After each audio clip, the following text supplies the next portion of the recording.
Hey cosplayers, how do you make something like this and have it be proportional and fit to you?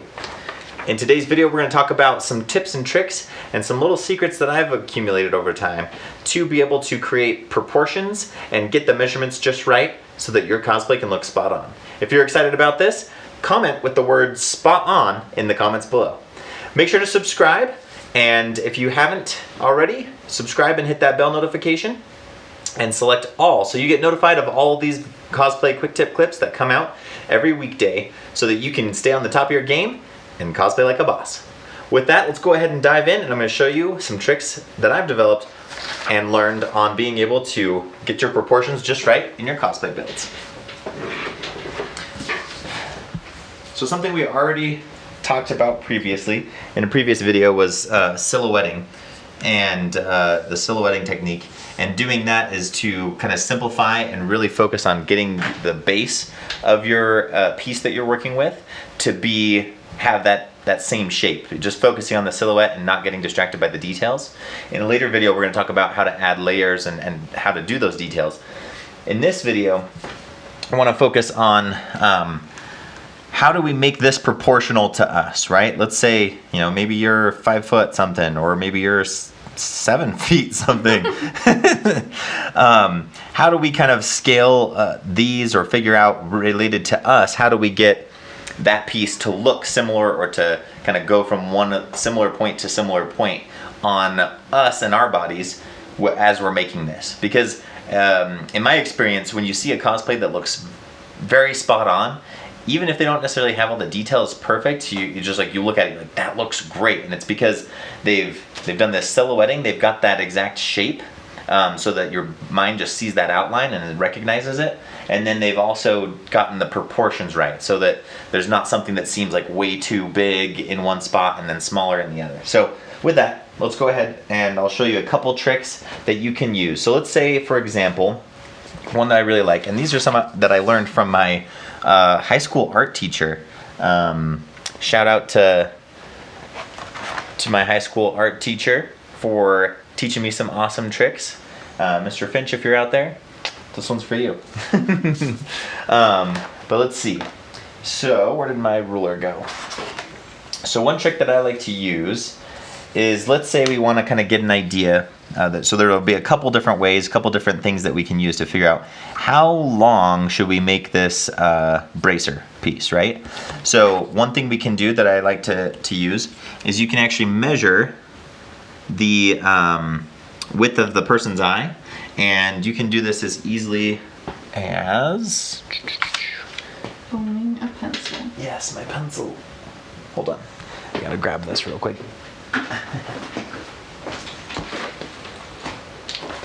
Sorry guys, little brief intermission.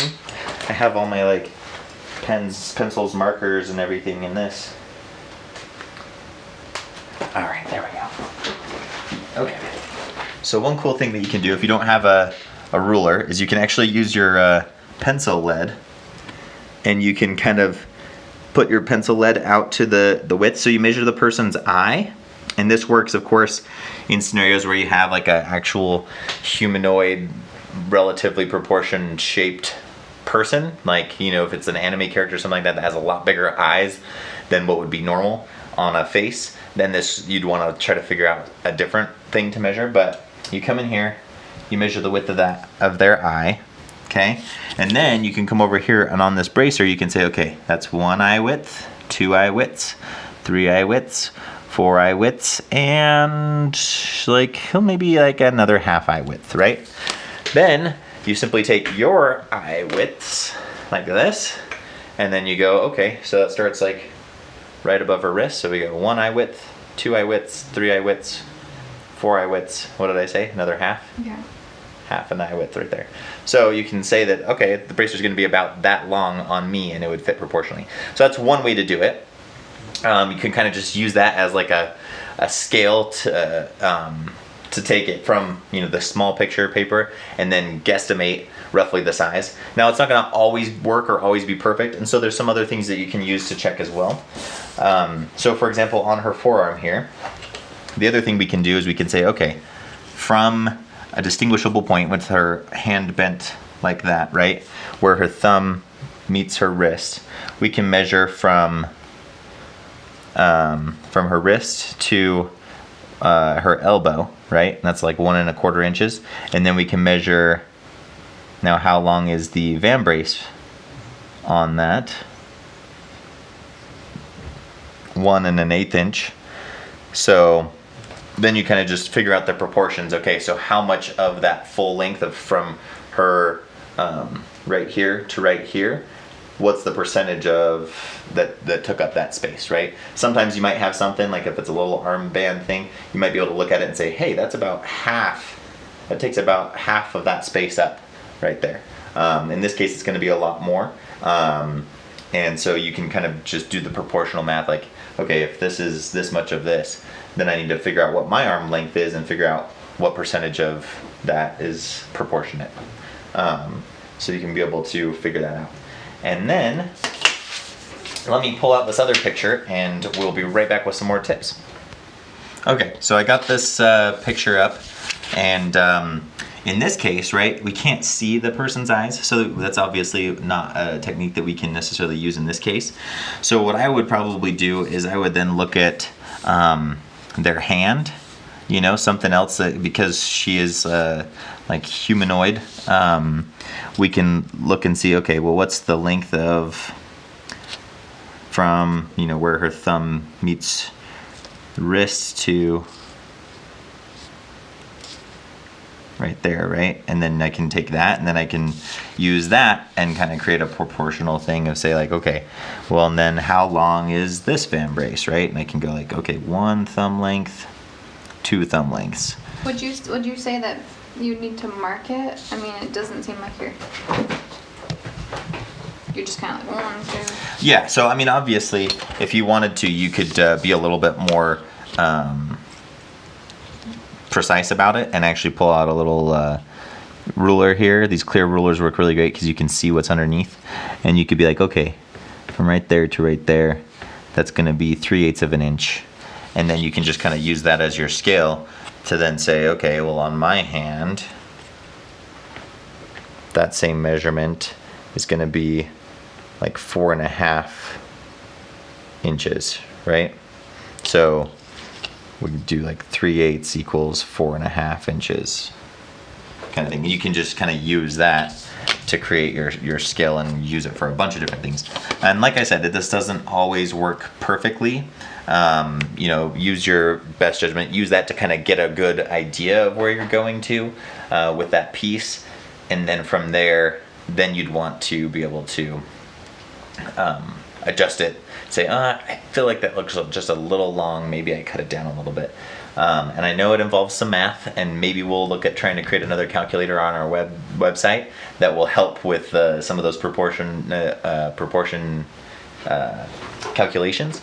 But these techniques work really well. Something else, for example, here. So like I said before, I'll print out 2. One I did the silhouetting, so check out that video. And then a second one for doing kind of your measurements, your proportions, and looking at your layers and that kind of thing. So the other thing you'll want to do is you'll use this to kind of draw on and say, okay, where is probably their body underneath this, you know, and kind of draw out where you think underneath this armor and stuff where their body actually runs, and that helps with kind of drawing that. I don't know if you can probably see it better with the little reflection off of the light there. But then that helps you to be able to then look at it, and let's say you're doing this pauldron, which we're going to use when we talk about being able to pattern things that are not something that just fits right up close to you. You can then kind of use that and guess, okay, how far up do I take this? All right, let's go from the edge of my shoulder up to here, you know, or from here out to the end, you know, what are these measurements, and using kind of this proportions equations and stuff and these estimates to be able to try to guess, okay, how far out do I take that? And that'll help you to build this out and have it be more accurate, more proportionate. So there's just a couple tips and tricks. There's lots more, very similar type of ideas, but just using the things that you can see and the measurements that you do know in real life, based on you or different things, to then try to compare or figure out, hey, if their forearm is this and their van brace covers half of that, then you can say, okay, well, my forearm's this, so then half of that would be this much, so I'm going to make mine that big. And by doing this, you're going to really help to have that look of the character, but fit to your body type, right? And so that's where it's really important, where you can really bring in that spot-on look that you're going for. And yeah, so hopefully that was helpful for you guys. Make sure to let us know what your greatest challenge is when it comes to cosplay or with patterning especially. And hopefully we'll catch you in the next one. Make sure to stay tuned. And we've got some other great patterning tips coming up. So thank you guys so much, and cosplay on, my friends. See ya.